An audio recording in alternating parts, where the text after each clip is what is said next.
Camino de Vida, una conversación con el Señor Jesús a través de su palabra y su verdad. Estudios, mensajes y doctrina santa con Gabriel Velázquez, ministro cristiano, escritor y coach. Lunes a viernes a las 5:40 de la mañana y 6:40 de la tarde para toda la familia. Camino de Vida, una invitación de Art Q Gallery. Tus mejores regalos, bronces y pinturas originales. 3968 Fleet Drive en Baton Rouge. 225-205-2421. Mis queridos amigos de Camino de Vida, hoy hablaremos de cómo la divina bondad de Dios nos deja conocer a Jesús. Hoy miraremos cómo a través del libro de Éxodo podemos aprender un poquito más, paso a paso, de lo que es la grandiosa solemnidad que Dios nos brinda cuando nos da la oportunidad de conocer a nuestro Salvador. Veremos también en esta segunda parte cómo encomendemos nuestros afanes al Señor. Y eso nos lleva a que Él es la cura, el remedio para nuestra ansiedad. Al comienzo estaremos hablando sobre la doble moral, algo que como seres humanos nos afecta tanto y de lo cual parece que a veces no ponemos cuidado suficiente. Temas en los que estaremos dialogando aquí en Camino de Vida.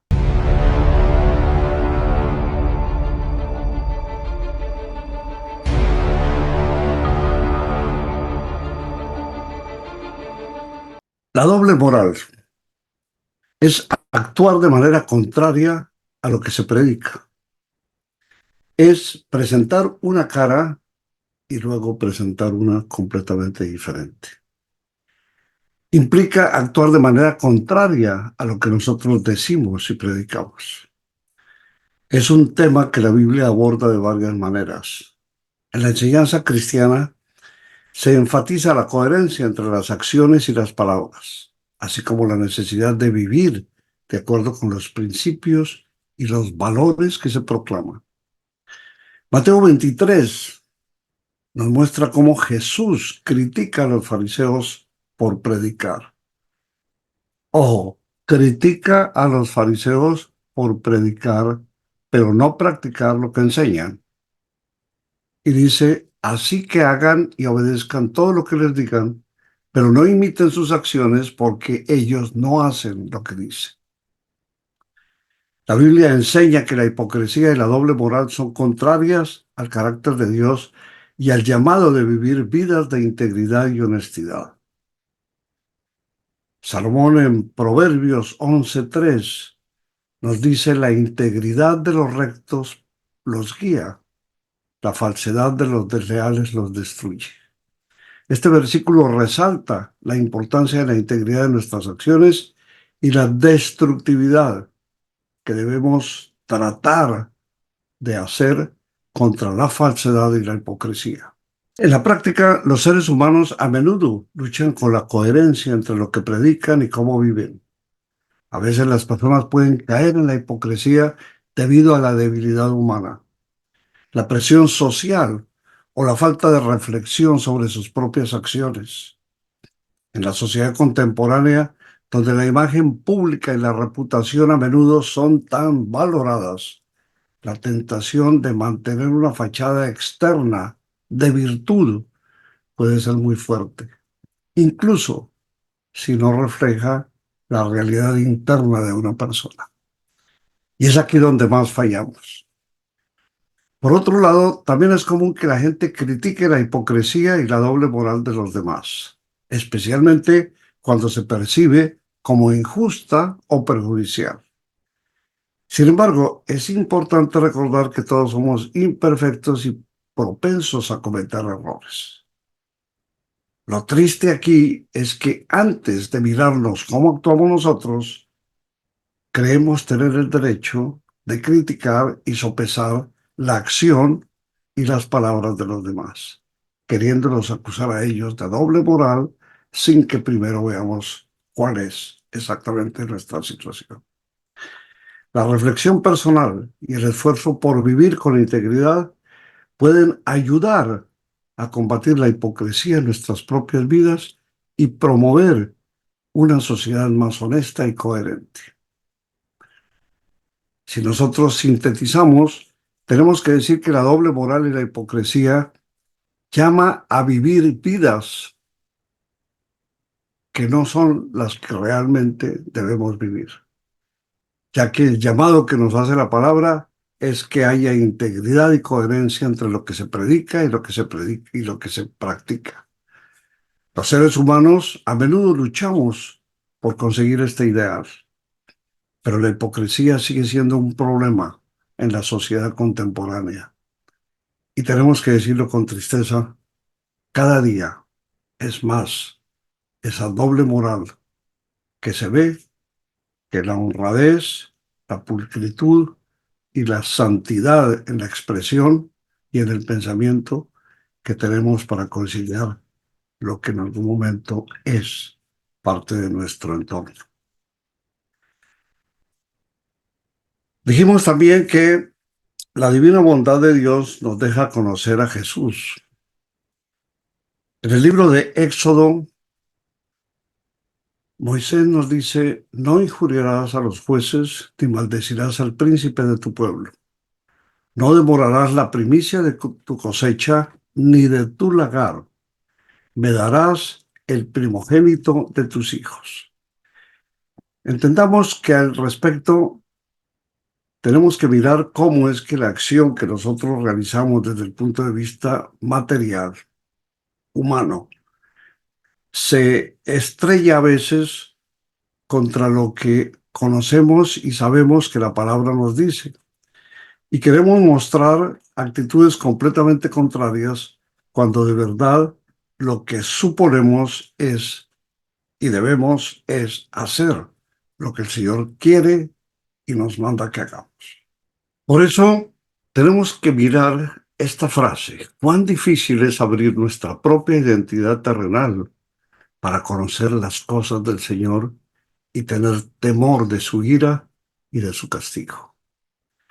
Siempre encontraremos que el hombre sigue siendo rebelde y que su misma actitud de desobediencia le tendrá atado al pecado, haciéndole estar bajo condenación y por su pecado y condición ser heredero de todo el castigo que el Señor tiene para quienes están fuera de su llamado, sin atender el sacrificio de Jesús y, por supuesto, quienes han rechazado la palabra santa de nuestro Creador.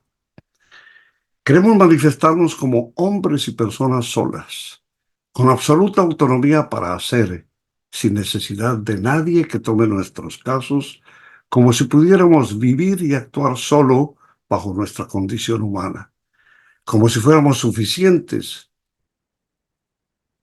de vivir alejados de todo peligro y de toda tentación, como si fuésemos supernaturales o especiales para enfrentar con alguna posibilidad la gran batalla que el enemigo tiene entablada contra nuestras vidas espirituales y terrenales. Haciéndonos creer que somos capaces, el enemigo ha tomado posesión de la vida terrenal y en muchos casos de nuestra vida espiritual también, dejando que el ser humano vaya buscando su propia caída y también vaya separándose cada vez más del camino del Señor.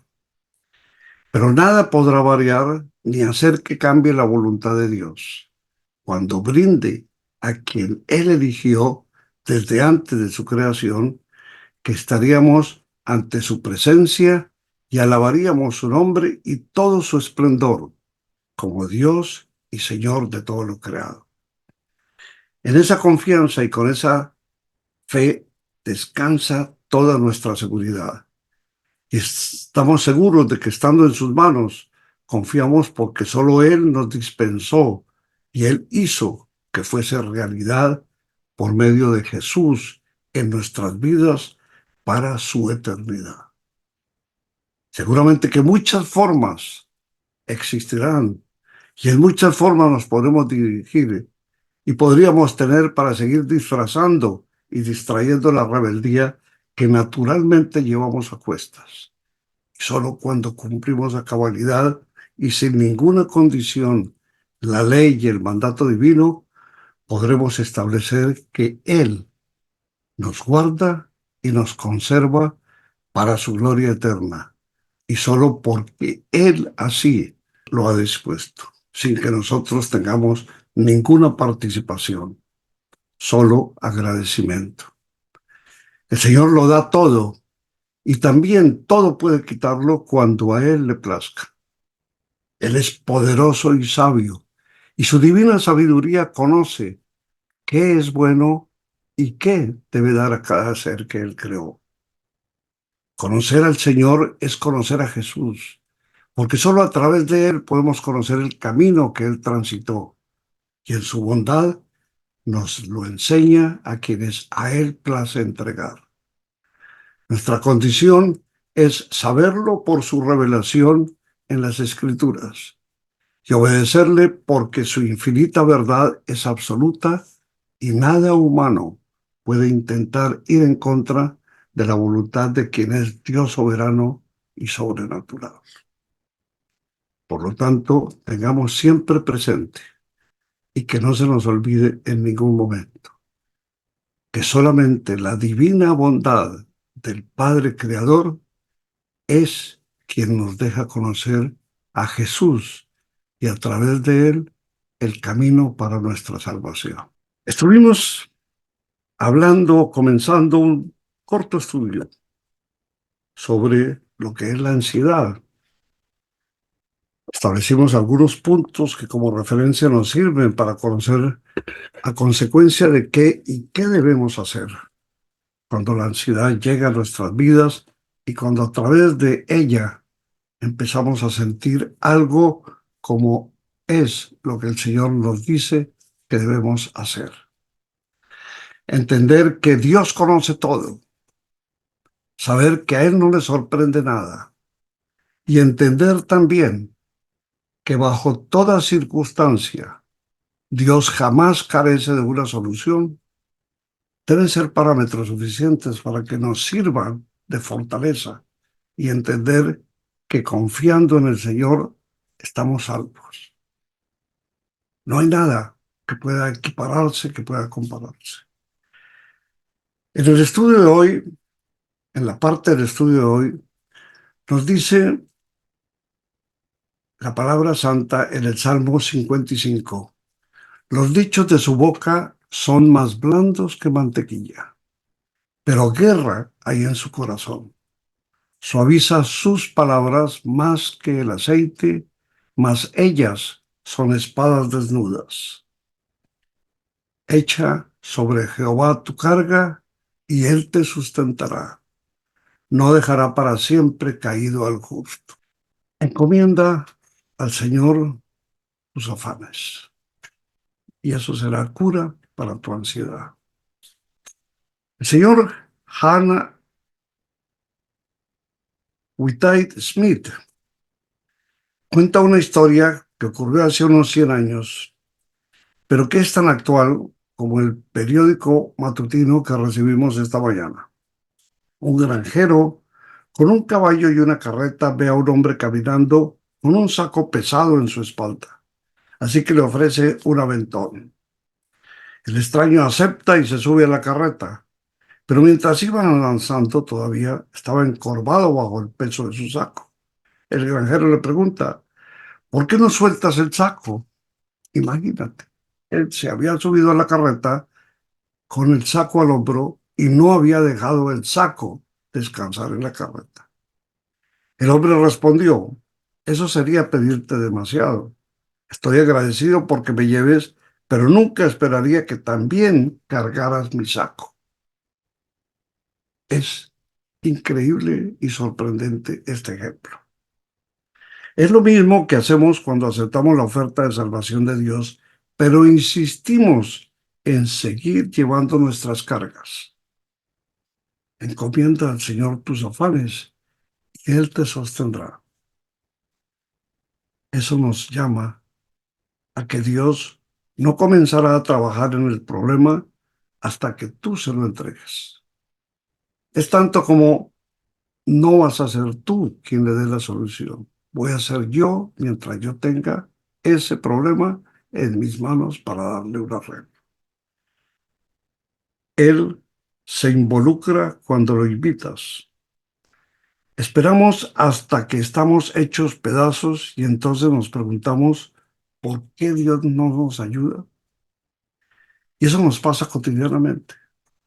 En todas nuestras acciones siempre tenemos algo y es señalar mucho a los demás, pero no nos damos cuenta que toda es culpa nuestra. Si el Señor nos brinda su ayuda, ¿por qué no aceptarla? Es Dios, es mi creador, es mi Dios, es mi Señor. ¿Por qué no aceptar lo que mi Señor me ofrece cuando yo sé que esa es la solución? Dios nos dice, esperamos hasta que tenemos todo hecho un desastre y entonces nos preguntamos, ¿dónde está la ayuda que debíamos recibir? No tienen porque no piden, nos dice Santiago 4:2. ¿Le has pedido ayuda a Dios? ¿Has puesto el problema en sus manos confiando en que Él lo resolverá para su bien y esperando pacientemente que lo haga? Esto no significa que te vuelvas pasivo y que no hagas nada. Necesitas hacer lo que crees que es correcto y que te dé paz. Entiende la diferencia entre tu parte y la parte de Dios. Y no te frustres tratando de hacer lo que solamente Dios puede hacer. Es una sentencia. No te frustres tratando de hacer lo que solo Dios puede hacer. Es una enseñanza clave. Es clave en lo que el Señor nos regala y nos muestra. Por lo tanto, atendamos a su llamado y hagamos caso a lo que Él nos dice. Mientras tanto, meditemos en esto. Dios tiene un plan para tu vida. Ahí podríamos cortar, punto y aparte. Dios tiene un plan para tu vida. Eso es correcto. Que está por encima del alcance de tus pensamientos. O sea que tú no alcanzas a ver cuál es el plan que el Señor tiene. Porque lo que el Señor tiene está mucho más arriba que lo que nuestra mente puede copar. Y a veces nos sorprendemos tanto que no entendemos. De la misma sorpresa, no entendemos que este es el resultado de lo que diariamente sucede. Dios nos ofrece soluciones en todo momento y creemos que fuimos nosotros. Reconozcámosle al Señor que solamente Él es el que puede hacer y únicamente puede cambiarnos y darnos lo que necesitamos. Amigos, los invito para que me acompañen en un programa llamado Caminemos Buscando Ser Mejores. Hablaremos de la autoestima y también cómo valorarse y respetarse a uno mismo. En esta estación de radio y por las redes sociales. Mientras tanto, los invito también para que me acompañen mañana una vez más en este su programa Camino de Vida, en donde estaremos si el Señor así lo permite. Dios los bendiga. Buen día. Muchas gracias. Camino de Vida. Compartimos sentimientos que nos acercan a Dios. Con Gabriel Velázquez, ministro cristiano, escritor, coach y licenciado en comunicaciones. Lunes a viernes a las 5:40 de la mañana y 6:40 de la tarde. Para toda la familia. Cultivamos valores y principios morales y espirituales para toda la eternidad. Camino de Vida. Una invitación de Art Q Gallery. 225-205-2421.